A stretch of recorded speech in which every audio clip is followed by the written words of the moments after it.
স্কিনের যে কোনো সমস্যায় মোটামুটি একটা সুপার প্যাক হিসেবে কাজ করতে পারে এটা। 4টা উপাদান দিয়ে এই প্যাকটা তৈরি এবং প্রত্যেকটাই হচ্ছে স্কিনের যে কোনো সমস্যায় মোটামুটি 80 থেকে 90% কাজ করবে। কী কী উপাদান লাগবে? প্রথম হচ্ছে মধু।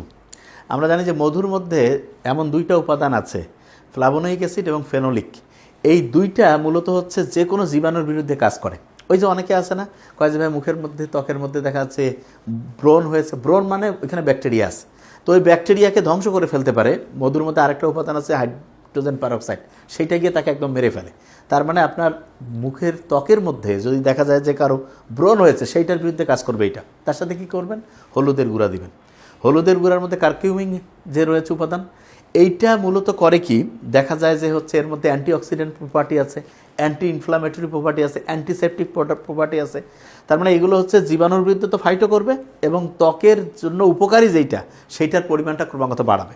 তার সাথে দেবেন হচ্ছে একটু কলা আছে না, কলার হচ্ছে একদম পাকা কলা যে, সেটা একটু স্লাইস করে দিবেন।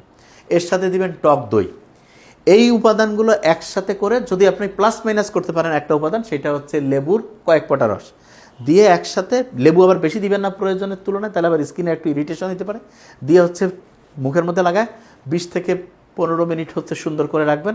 তারপরে কুসুম কুসুম গরম পানি দিয়ে হচ্ছে এটাকে পরিষ্কার করবেন। আরেকটা জিনিস বলে রাখি, ত্বকের সমস্যা মূলত হয় পেটের মধ্যে। আমাদের যে ডাইজেস্টিভ সিস্টেম আছে, এটা যদি ঠিকভাবে কাজ না করে, তা ডাইজেস্টিভ সিস্টেম ঠিকভাবে কাজ করবে যদি উপকারী ব্যাকটেরিয়া থাকে। তো উপকারী ব্যাকটেরিয়া আপনি কোথায় পাবেন? টক দইটা রেগুলার খাবেন, তার সাথে পারলে একটু মধু মিক্সড করে। টক দই আর মধু যখন একসাথে খাবেন, ব্রেইনের এনার্জিও বাড়বে, মনে রাখার ক্যাপাসিটিও বাড়বে এবং ত্বক ক্রমাগত উজ্জ্বল হবে। Thank you so much. আসসালামু আলাইকুম।